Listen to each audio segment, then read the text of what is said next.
The Friday prayer, or Jumah, is the most important weekly ritual for Muslims all around the world. And here in New York, there's one taking place at St. Joseph's Church. Well, the basement of it at least. The space is rented out by the New York University Islamic Center. And right around 1 p.m., the volunteers hustle to get the place in shape right before the congregants start pouring in. The Jumah prayer, or really any prayer, isn't valid until the ritual wash or wudu is completed. That explains the long lines outside the restroom. The center may have only 2 sinks, but they seem to handle all the nose blowing and foot washing pretty well. As all this goes on, Khalid Latif, the chaplain at the Islamic Center, begins his sermon, or khutbah. In the name of Allah, the gracious, the merciful, all praise is due to Allah, the Lord of the universe, the master of the day of judgment. And I bear witness to the fact that Muhammad ibn Abdullah sallallahu alayhi wasallam is a servant and final messenger. May the peace and blessings of Allah be upon him and upon all those who choose to tread in his path until the last day. The topics vary each week, from the importance of respecting your parents to short lessons from the prophets of past.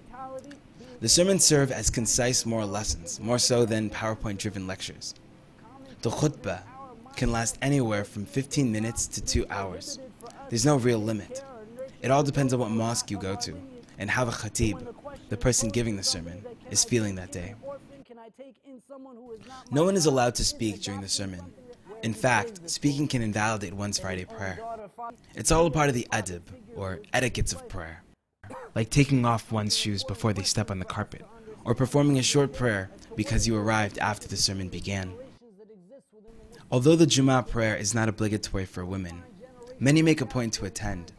They sit separately from the men, divided by shoji screens. Gender segregation is a fiercely debated topic within Muslim communities. Some believe it is ordained by the Prophet Muhammad. Others argue it's merely a cultural tradition that has continued for centuries.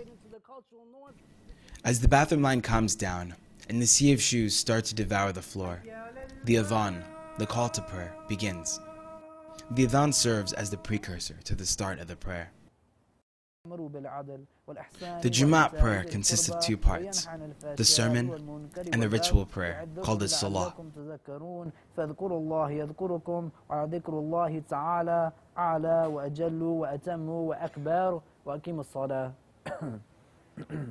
Keep in mind you're standing in front of Allah subhanahu wa ta'ala, so praise if this is your last prayer, inshallah.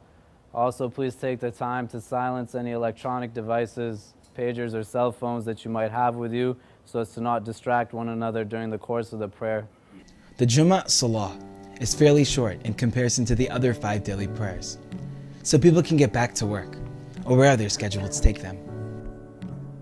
As the prayers end, the congregation disperses. Some rush back to work, a handful search for the missing shoe, while others devote 5 minutes to perform an individual prayer and supplicate to their Creator, or as Muslims call it, make dua. But soon enough, the carpets will be rolled up, the shoes will disappear, and St. Joseph's basement will go back to being just a basement.